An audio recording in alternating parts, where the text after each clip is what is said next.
श्री शिवाय नमस्तुभ्यम। हर हर महादेव भक्तों, आज हम कार्तिक मास महात्म्य का 20वां अध्याय श्रवण करेंगे। जय श्री गणेश। माँ शारदा की प्रेरणा, नारायण स्वयं सहाय। कार्तिक महात्म्य का पढ़ूं सुनो यह 20वां अध्याय। जय श्री गणेश। तब राजा पृथु ने पूछा, हे देवर्षि, वृंदा ने मुक्ति प्राप्त की और फिर इसके पश्चात युद्ध में क्या हुआ तथा वह दैत्य जलंधर कैसे मारा गया? कृपा करके उस कथा को मुझसे कहो। नारद जी ने कहा कि जब गिरिजा वहां से अदृश्य हो गई और गंधर्वी माया भी विलीन हो गई, तब भगवान वृषभध्वज चैतन्य हो गए। उन्होंने लौकिकता व्यक्त करते हुए बड़ा क्रोध किया। फिर भगवान शंकर जलंधर से युद्ध करने लगे।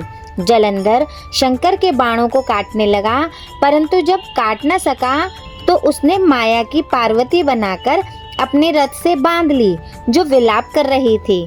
तब अपनी प्रिय पार्वती को इस तरह कष्ट में पड़ा देख के शंकर जी लौकिक लीला देखते हुए सांसारिक जनों की तरह व्याकुल हो गए और उन्होंने अग्निपुंज की तरह भयंकर रौद्र रूप धारण किया। उनके रौद्र रूप को देखकर कोई भी दैत्य उनके सामने खड़ा होने में समर्थ न हो सका। यहाँ तक कि शुंभ निशुंभ भी युद्ध में स्थित होने को समर्थ न हो सके। जलंधर की सारी माया क्षण भर में नष्ट हो गई। युद्ध में चारों ओर हाहाकार होने लगा।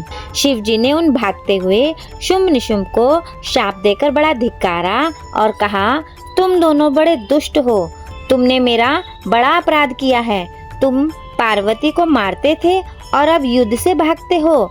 भागते को मारना पाप है, इसलिए अब मैं तुम्हें नहीं मारूंगा, परंतु गौरी तुम्हें अवश्य मारेगी। शिव जी के ऐसा कहने पर समुद्रपुत्र जलंधर क्रोध में अग्नि के समान प्रज्वलित हो उठा। उसने शिव जी पर घोर बाण वर्षा करके धरती पर अंधकार कर दिया।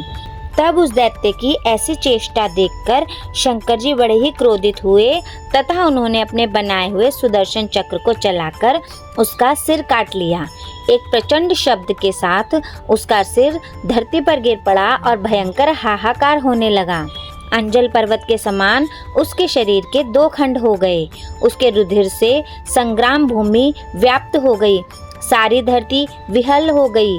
शिव जी की आज्ञा से उसका रक्त और मांस महासरोवर में जाकर रक्त का कुंड हो गया तथा उसके शरीर का तेज निकलकर शंकर जी के शरीर में वैसे ही प्रवेश कर गया जैसे कि वृंदा का तेज गौरी जी के शरीर में प्रवेश हुआ था।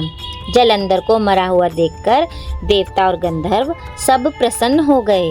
इस प्रकार कार्तिक मास महात्म्य का 20वां अध्याय संपूर्ण हुआ। बोलो श्री हरि विष्णु भगवान जी की जय। जय जय श्री राधे। श्री शिवाय नमस्तुभ्यम। हर हर महादेव भक्तों।